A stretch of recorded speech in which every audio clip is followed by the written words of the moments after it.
All councilpersons voting in the affirmative. And as well, I would request approval of the full agenda that was included in your packet. So move, Your Honor. Second. Moved and seconded for approval of the full agenda as presented. Please vote. All councilpersons voting in the affirmative. Okay. We have a couple special presentations tonight. First of all, I have the same one twice. Can I have that back, please? And I will read that into...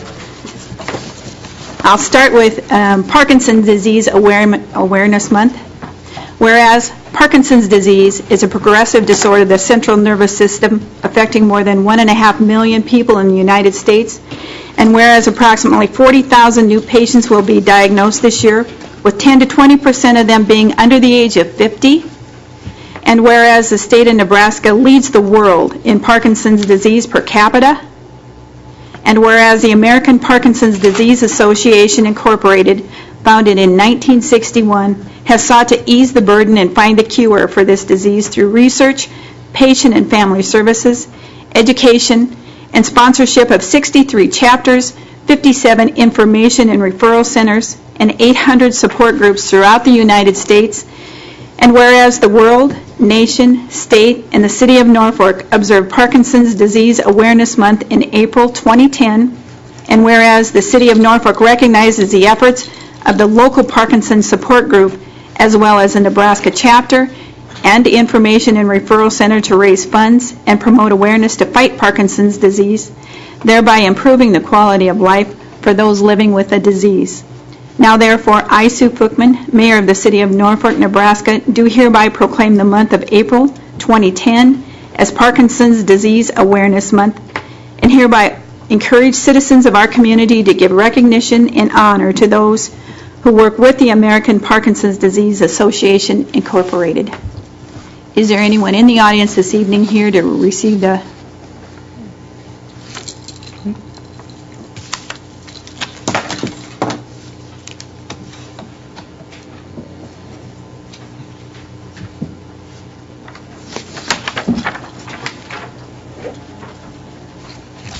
And on behalf of the council and myself and the city of Norfolk, thanks for being here. And certainly, your name is Bonnie? Bill Sykes. Thank you very much for being here. Anything that you might want to say? Yeah, I think I will. Please, go ahead. Over the stage? If you want to? No? No. Okay. All right. Again, thanks for being here.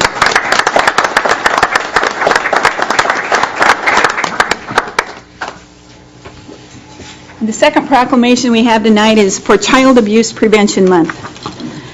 Whereas preventing child abuse and neglect is a community problem that depends on involvement among people throughout the community, and whereas child maltreatment occurs when people find themselves in stressful situations without community resources and don't know how to cope, and whereas the majority of child abuse cases stem from situations and conditions that are preventable in an engaged and supportive community, and whereas child abuse and neglect can be reduced by making sure each family has the support they need to raise their children in a healthy environment, and whereas child abuse and neglect not only directly harm children, but also increase the likelihood of criminal behavior, substance abuse, health problems such as heart disease and obesity, and risky behavior such as smoking, and whereas all citizens should become involved in supporting families and raising their children in a safe, nurturing environment, and whereas effective child abuse prevention programs succeed because of partnerships created among social service agencies, schools, faith communities, civic organizations, law enforcement agencies, and the business community.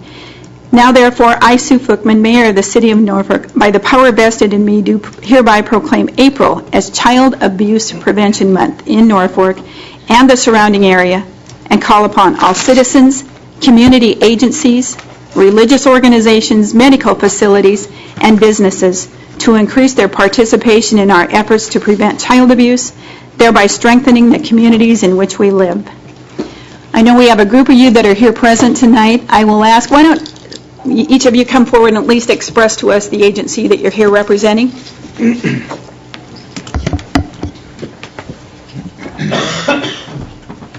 if you'll just want to state your name and the organization you represent, and therefore if anybody has any. Ruth Matthews Mott. I'm with CASA of Northeast Nebraska. We advocate for kids in the court system because of abuse or neglect. I'm Dr. Wendy Heckert, nurse practitioner at the Child Advocacy Center here in Norfolk. I'm a medical examiner. Kim Niemeyer, I'm with the Child Advocacy Center, and I'm the Child Abuse Prevention Specialist. Cindy Doran, I'm a therapist at Apex Therapy Services, and we work with a lot of victims as well as parents that are abusing. Kelly Lowe, and I'm a forensic interviewer with Northeast Nebraska Child Advocacy Center. Tiffany Cullen-Johnson, Associate Director of Parent to Parent Network, or family advocacy group that works with families in the Northern Service area of Nebraska. And I'm Gina Clyde. I work with Bright Horizons, a domestic violence sexual assault agency here in Norfolk, and I'm the outreach and volunteer coordinator there. So I'm going to present this to you and ask that each of you, please know of our appreciation for the service that you do provide for this community. If we can be of any help, you know where we're at. So I encourage you to continue your efforts. Thanks for being here, all of you, tonight. You're certainly free to walk out the door. Thank you Thanks very much. Thanks Thank you for very us. much. We appreciate it.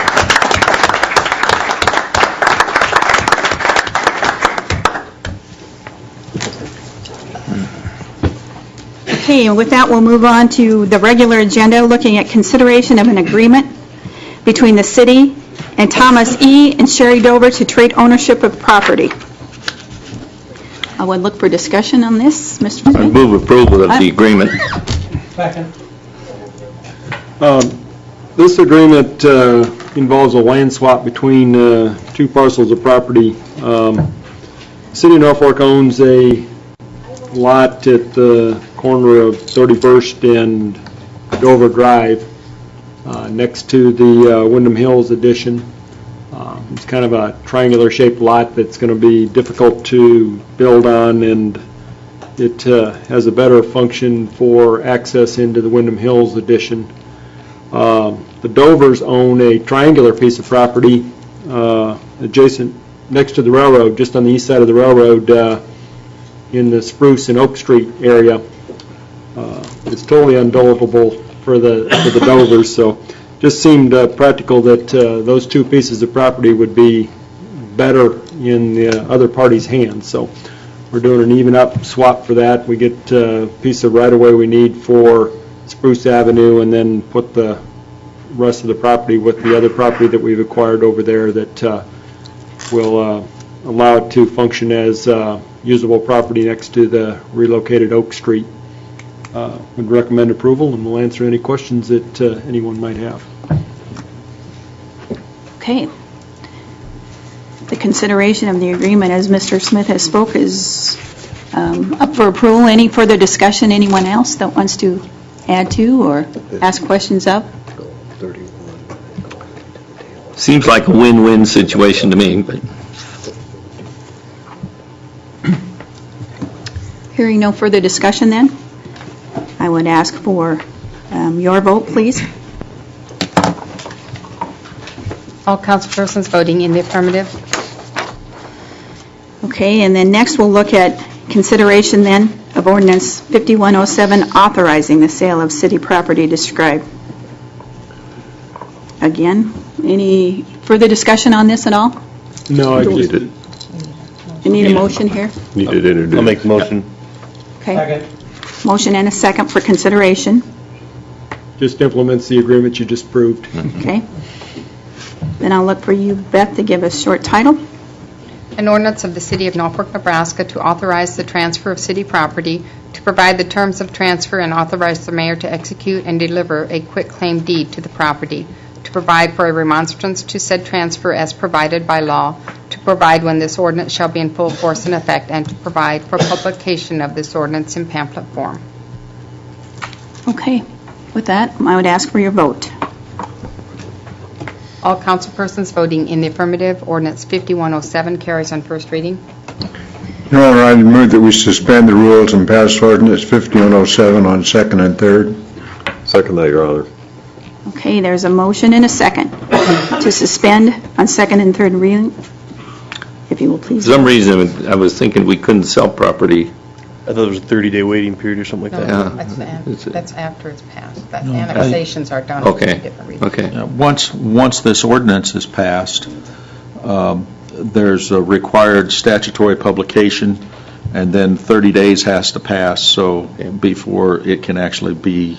We can pass it on 3 readings. Pass this on 3 readings. I think what you're recalling is, as Beth says, that the statute prohibits an annexation ordinance being considered at anything other than 3 separate times. Okay, so the motion has been made and seconded. If you will please vote to suspend rules for second and third reading. All councilpersons voting in the affirmative, ordinance 5701 carries on second and third. All right, and next I would ask for consideration of ordinance number 5108, amending city code to add 2 15-minute parking stalls. Your Honor, I would introduce ordinance number 5108. Second. Hearing that, any discussion?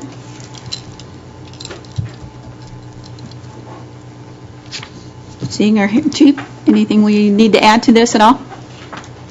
Not really. This is just a request that was made to add the additional parking there. I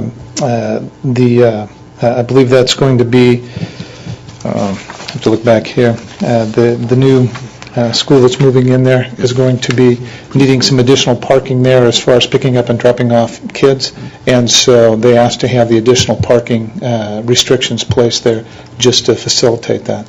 And so a very, very common thing. No one seems to have any opposition to it. Okay, thank you. Appreciate the input. Chief? I was curious, the Wesley Center moved, that's the reason? Wesley Center, yes. So do they currently have that parking limit, time limit on at their old location? That I don't know. Okay. I don't know if they do or There not. they had a parking lot where people could... They had a lot drive in. across there. Here they had some handicap parking stalls, and their concern was that if they ended up getting those spaces filled with someone just parking there, or an employee or something like that, then they would have no place for people to pick up and drop off. Okay. And so it seemed to facilitate their needs without creating any issues for anyone else.